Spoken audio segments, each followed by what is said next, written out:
I assumed they were exaggerated. Clearly, I was wrong. Ji-hoon's expression cooled. Miss Okafor is an exemplary employee and a cherished member of my household. Any speculation about our relationship is inappropriate and unwelcome. An employee. Hae-won laughed softly. Ji-hoon, I've known you for 20 years. I know what you look like when you're professionally appreciative and what you look like when you're emotionally compromised. Right now, defending this woman, you are definitely the latter. She was right and they both knew it. But Ji-hoon refused to give her the satisfaction of confirmation. I should circulate, he said coolly. Enjoy the rest of your evening. He walked away, leaving Hae-won staring after him with an expression that promised this conversation was far from over. News of Ji-hoon's apparent attachment to Amara spread through Seoul's elite circles with the speed and ferocity of wildfire. Within days, the speculation had reached the Han Group's board of directors, who expressed concern about the CEO's personal choices affecting the company's public image. This is not 1950. Ji-hoon told them flatly during an emergency meeting called to address the matter. My personal life is not subject to board approval. Your personal life becomes our concern when it threatens investor confidence, said Chairman Park, an elderly man who had served on the board since Ji-hoon's grandfather's era. The Han Group's reputation is built on stability and tradition. This situation suggests neither. What situation, precisely? Ji-hoon's voice was dangerously calm. I have hired a caretaker for my daughter who happens to be foreign. How does that threaten anything? Don't play naive, Ji-hoon. We've received inquiries from major partners about the nature of your relationship with this woman. Whether it's true or not is irrelevant. The perception alone is damaging. Then let me be clear. Ji-hoon stood, his presence commanding the room despite the hostility surrounding him. Miss Okafor's employment will continue as long as she wishes it. Any attempt to interfere with that will be met with my full opposition. If this board believes that fighting me on this issue is a wise use of our collective energy, I welcome the challenge. The meeting ended without resolution, lines drawn that would not easily be erased. Amara learned of the controversy through Mrs. Kwon, who believed she deserved to know the challenges Ji-hoon was facing on her behalf. He defended you quite fiercely from what I hear, the elderly woman said, her tone carrying both admiration and warning. But this will not end quietly. Powerful people do not like being defied. I should leave. Amara's voice was hollow. I never intended to cause him problems. If my presence threatens his position. Child. Mrs. Kwon's hand covered hers. If you leave now, you prove their point. You confirm that their prejudice and pressure work. Is that what you want? What I want is for Seo Yoon to keep a stable home and for her father to keep the company he's built his life around. My feelings are secondary to their well-being. Are they? Or is your leaving the easiest path for you? Because staying requires courage you're afraid you don't have. The words stung because they carried truth. Amara had been preparing exit strategies since the rumors began, telling herself it was practical caution when really it was fear. Fear of hoping, of staying, of allowing herself to believe that maybe, despite everything, this could work. He needs to know the full situation, Amara said finally. He deserves to make an informed decision. Then tell him yourself. She found Ji-hoon in his study that evening, surrounded by documents and legal briefs related to the board's challenges. He looked exhausted, the weight of fighting multiple battles evident in the shadows beneath his eyes. Mrs. Kwon told me about the board meeting, she said from the doorway. He looked up, and something in his expression shifted. Relief at seeing her, quickly masked by concern. She shouldn't have worried you with that. She was right to tell me. This affects me directly. Amara entered and sat in the chair across from his desk. You should let me resign. Give them what they want. The controversy will fade without fuel to burn. No. Ji-hoon. No. He rose and moved around the desk, settling into the chair beside her. I have spent 5 years letting grief decide my choices. I have spent decades letting duty and expectation dictate how I live. I am done. This isn't about grief or duty. This is about practical reality. Your board could remove you. Your partners could withdraw. Everything you've built means nothing. His voice cracked. Don't you understand? None of it means anything. The company, the money, the prestige, I would trade it all for one more dinner like that night during the storm. One more morning in the garden watching you teach my daughter to see beauty. One more moment of feeling alive instead of merely existing. Amara's eyes filled with tears she couldn't suppress. You can't say things like that. I have to say them. I have spent years not saying what matters, and I am done with that too. He reached for her hand, his fingers trembling slightly. I love you. I have loved you for longer than I admitted even to myself. Not because you saved my daughter or because you brought light into my house, though you did both.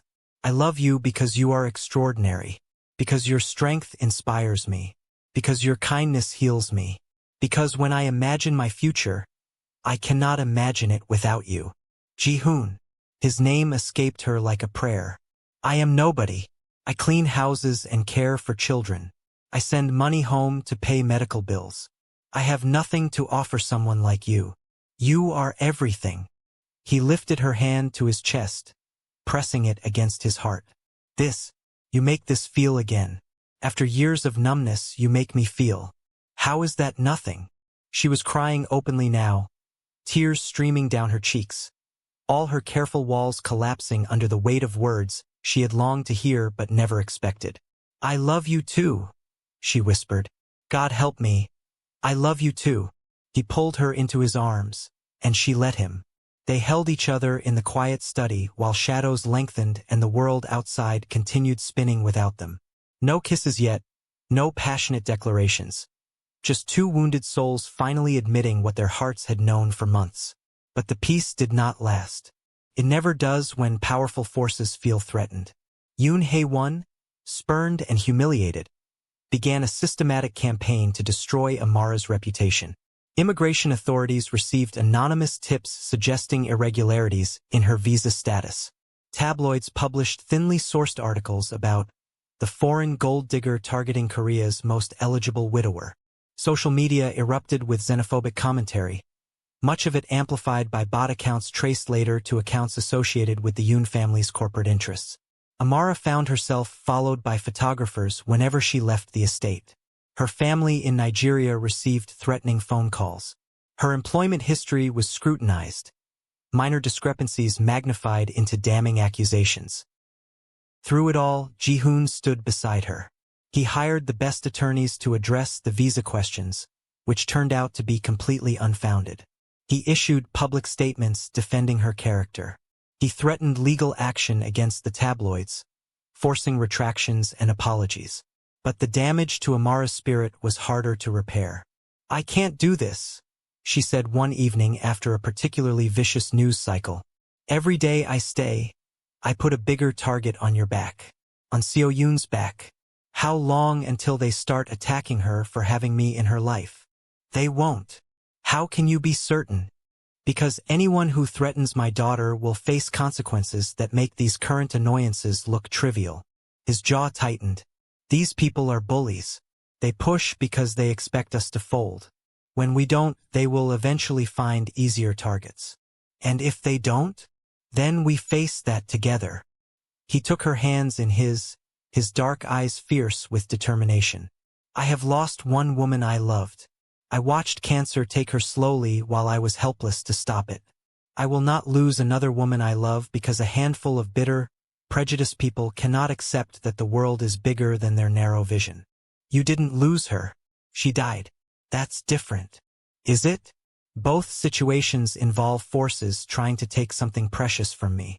The only difference is that this time, I can fight back. Please, let me fight for you. She let him.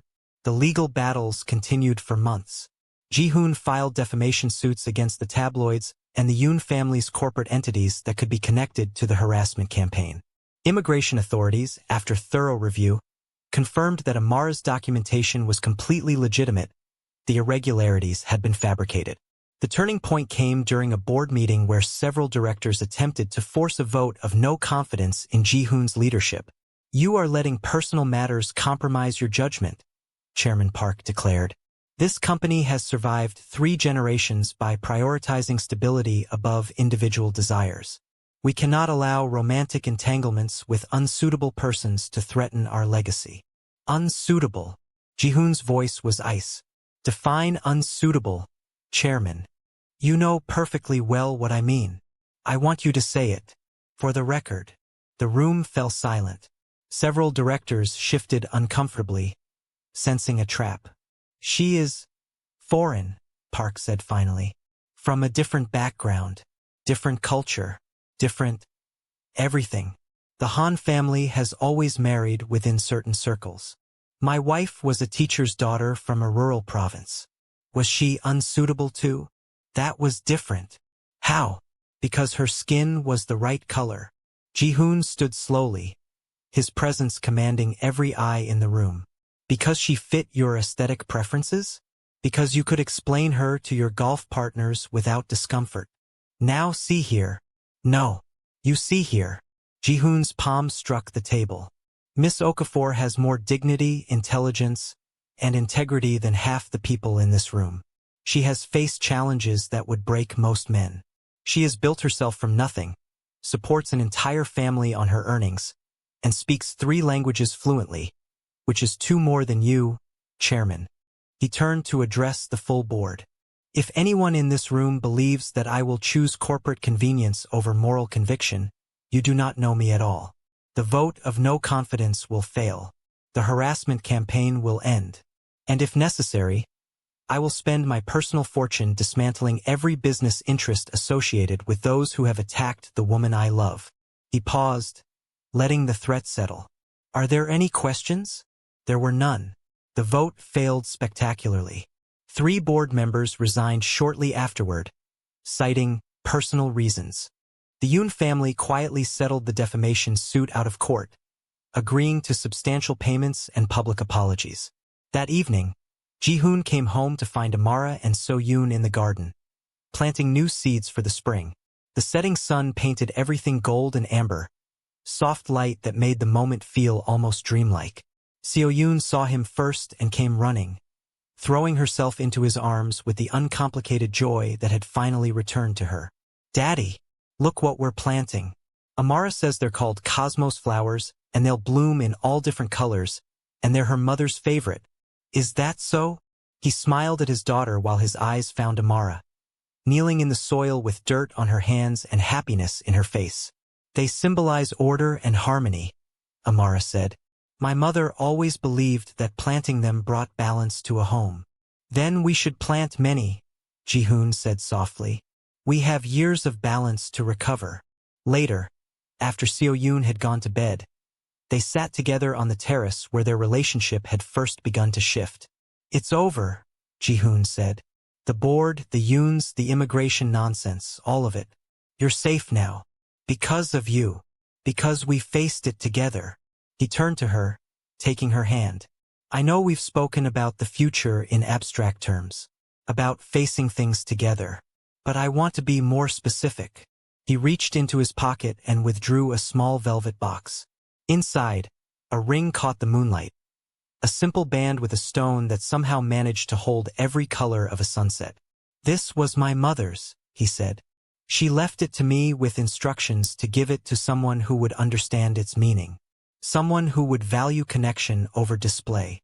Amara's breath caught in her throat. I am not asking you to become a Han, Ji-hoon continued.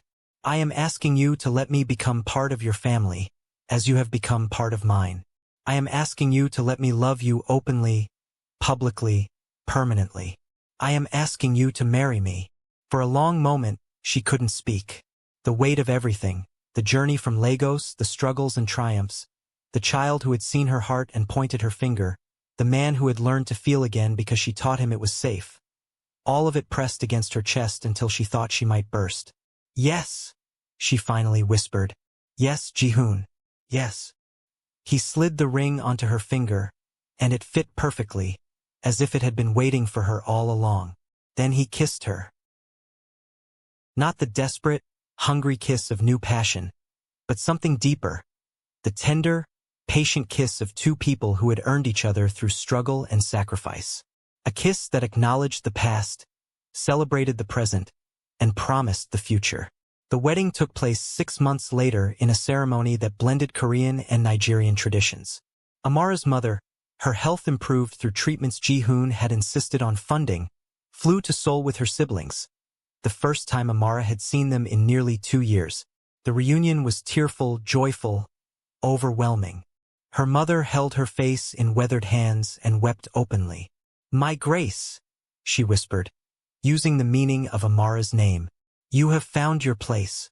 "I found my people," Amara corrected gently. "The place came with them." Seo-yoon served as flower girl, her face radiant with happiness that no longer needed to be hidden or controlled. She had helped plan the wedding, choosing flowers and music, insisting on learning traditional Nigerian songs to perform during the reception. When Amara appeared in the doorway of the garden where the ceremony was held, wearing a dress that incorporated both Korean hanbok elements and Nigerian lace, Seo-yoon was the first to react. "She's so beautiful," the girl breathed, clutching her father's hand. "Daddy, look. She's so beautiful." "I see," Ji-hoon said, his voice thick with emotion. "I see." The ceremony was intimate, attended only by those who had supported them through the difficulties. Mrs. Kwan, loyal staff members, Amara's family, a handful of true friends. No board members, no social climbers, no one who had to be invited because of politics. They exchanged vows they had written themselves, words that reflected their journey. "I found you in the midst of my deepest grief," Ji-hoon said. "You did not try to fix me or complete me. You simply stood beside me, patient and present, until I remembered how to live. I promised to spend my life standing beside you in the same way." "You gave me a home when I had none," Amara responded. "You saw me when others looked through me. You fought for me when fighting was difficult and costly. I promised to spend my life being worthy of that fight." Seo-yoon added her own contribution, a promise she had insisted on making during the planning. "I promise to be a good daughter to both of you," she said solemnly, "and to share my candy when I have extra, and to always tell you when something is wrong even if it's hard. Because we're family now, and family tells each other the truth." There were no dry eyes in the garden. The reception lasted well into the night, music shifting between traditional Korean songs, Nigerian highlife, and contemporary music that bridged both cultures. Amara's mother danced with Ji-hoon, attempting to teach him steps that had him laughing more than he had in years. Seo-yoon fell asleep on a relative's lap, utterly content, dreaming dreams that finally held only good things. As the evening wound down, Ji-hoon found Amara standing alone near the garden where they had planted the cosmos flowers months before. The blooms had come in brilliantly, exactly as her mother had predicted, pinks and purples and whites creating a tapestry of color that seemed to glow even in the dim light. "Overwhelmed?" he asked, wrapping his arms around her from behind. "In the best way." She leaned into his embrace. "I keep expecting to wake up and find this was all a dream. If it's a dream, then we're sharing it. That makes it real enough for me." She turned in his arms, looking up at him. "Your daughter changed our lives with 5 words. For, technically, I want her, Daddy. Daddy counts. Does it? It does because it reminds us this was about family from the beginning. Not romance, not attraction, not loneliness, family." She saw what we needed before we knew we needed it. Ji-hoon nodded, his eyes drifting toward the house where Seo-yoon slept peacefully. "She saved us both," he said quietly. "She was trying to save herself, find someone to fill the emptiness our grief had created. And in doing so, she saved us. Children often understand what adults complicate. They do." He kissed her forehead gently. "We should get some rest. Tomorrow your mother wants to cook a traditional breakfast, and I've been warned it's an involved process." Amara laughed, a sound that still felt new and precious after so much time. "She's been planning this breakfast for months. I think she's more excited about teaching you to eat properly than she was about the wedding itself. I consider that an appropriate priority." They walked back to the house together, hands intertwined, moving through rooms that had once felt like a mausoleum and now felt like home. A year later, their family grew again. Amara woke Ji-hoon early one morning with news that sent him spiraling through joy and terror in equal measure. A baby! He sat up so quickly he nearly fell out of bed. You're sure? The test was positive. 3 tests, actually. I wanted to be certain before telling you. He stared at her, emotions cascading across his face. A baby. Our baby. Our baby. He pulled her into his arms, holding her with fierce tenderness. Are you happy? Terrified, she admitted. But yes, happy. Me too. Both things. Definitely both. Seo-yoon's reaction to the news was typically dramatic. I'm going to be a big sister, she shrieked, dancing around the living room. I'm going to teach them everything. How to read and paint and find the best hiding spots and, oh, can we name them something that starts with S so we match? We haven't discussed names yet, Ji-hoon said, laughing. The baby won't arrive for several months. But we need to be prepared. What if they come early and we don't have a name? They can't go around being called baby forever. Amara caught her stepdaughter mid-spin and pulled her into a hug. We have time for everything, including finding a perfect name that makes you happy. Promise. Promise. The pregnancy progressed smoothly, monitored closely by doctors who understood the weight of expectation surrounding this child. Ji-hoon, who had missed much of his first wife's pregnancy due to demanding work schedules, made a deliberate choice to be present for every appointment, every milestone, every moment he could capture. He held Amara's hand during ultrasounds, tearing up at the sound of a tiny heartbeat. He attended classes with her, learning techniques he had never known existed. He read books, asked questions, transformed his study into a research center dedicated to understanding everything about pregnancy, childbirth, and infant care. You're going to be fine, Amara assured him one evening when she found him surrounded by literature. Women have been having babies for thousands of years without research papers. Women have also been dying in childbirth for thousands of years. Forgive me if I prefer the statistical advantages of modern medicine and thorough preparation. His voice carried an edge she recognized, the fear beneath the practicality. He had watched one wife fade away despite the best medical care available. The terror of losing another was something logic couldn't fully address.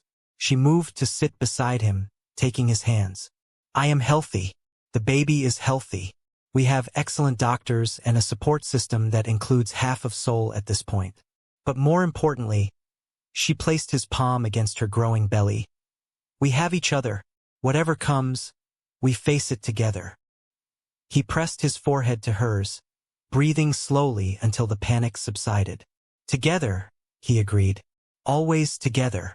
Their son was born on a spring morning, arriving with relatively little drama after all the anxious preparation. Ji-hoon stayed by Amara's side through every contraction, every push, every moment of exhaustion and triumph. When the doctor finally placed the baby in Amara's arms, and she looked up at Ji-hoon with tears streaming down her face, the world seemed to pause. Hello, she whispered to the tiny creature blinking up at her. Hello, beautiful boy. We've been waiting for you. Ji-hoon couldn't speak. His throat was too tight, his heart too full. He simply wrapped his arms around his wife and newborn son and let the tears come. They named him Sungmin, wise and clever, at Mrs. Kwan's suggestion, though Amara insisted on a Nigerian middle name, Chukwabuka, God is great. The combination was a mouthful, and Seo-yoon immediately declared she would call him Minnie until he was old enough to object. Coming home from the hospital felt like crossing a threshold into a new chapter. The house that had once with grief now rang the sounds of a newborn's cries, a preteen's excitement, and the constant motion of a family learning to be together. The nursery had been prepared months in advance. Soft colors, comfortable furniture, shelves lined with books in 3 languages. Seo-yoon had insisted on contributing a painting she had worked on secretly, a bright image of flowers and stars and 3 figures holding hands under a rainbow. It's our family, she explained when they unveiled it. See, that's you and Daddy and me. And the little one is Minnie, there in the middle. I made him a star because he's new and shiny.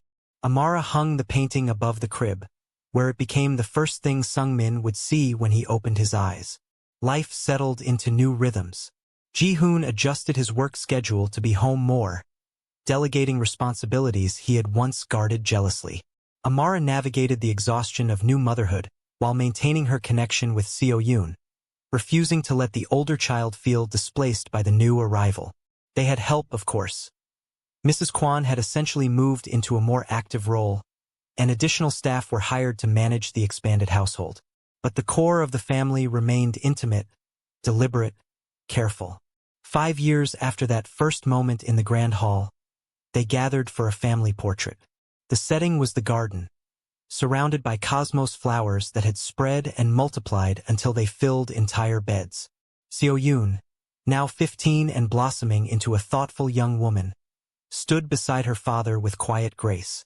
Sungmin, a lively 4-year-old with his mother's eyes and his father's stubborn streak, squirmed in Amara's arms until she let him stand between his parents.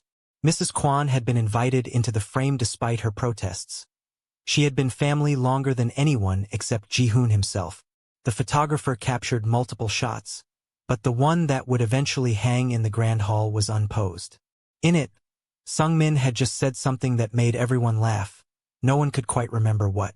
Ji-hoon had his arm around Amara's waist. Seo-yoon was looking at her little brother with affectionate exasperation. Amara's head was tilted back mid-laugh, the sun catching the highlights in her natural curls. It was imperfect, slightly blurred, completely genuine. It was family. Later, after the photographer had left and the children were occupied elsewhere, Ji-hoon and Amara walked through the garden where everything had truly begun. "I was thinking about that first morning," she said. "When Seo-yoon pointed at me, I was so frightened. I thought I was about to lose the only job opportunity one had." "I was frightened too," he admitted. "I thought my daughter had finally gone strange from grief and I had no idea how to help her. Instead, she helped all of us." "She did." He stopped walking, turning to face her. "Have I told you lately how grateful I am? You tell me every day, usually multiple times. Is it too much?" "No." She reached up to touch his face. "It's exactly enough." They kissed softly, the same tender patience that had characterized their relationship from the beginning. Some couples burned bright and fast. They had built slowly, carefully, brick by brick until their foundation could withstand any storm. In the distance, they could hear Sungmin's laughter and Seo-yoon's voice raised in mock complaint about something her brother had done. The sounds of chaos, of life, of home. "We should probably intervene before she actually sits on him," Amara observed. "Probably." Neither moved. 5 more minutes, Ji-hoon said. 5 more minutes, she agreed. They stood together in the garden, surrounded by flowers that symbolized order and harmony, listening to the beautiful chaos of their family. Grateful beyond words for a moment 5 years ago, when a lonely little girl had seen a stranger's kind eyes and changed everything with 4 simple words. "I want her, Daddy." The silence that followed had not been an ending. It had been a beginning, of healing, of hope, of love patient enough to wait and strong enough to fight. And in the end, that was more than enough. It was everything.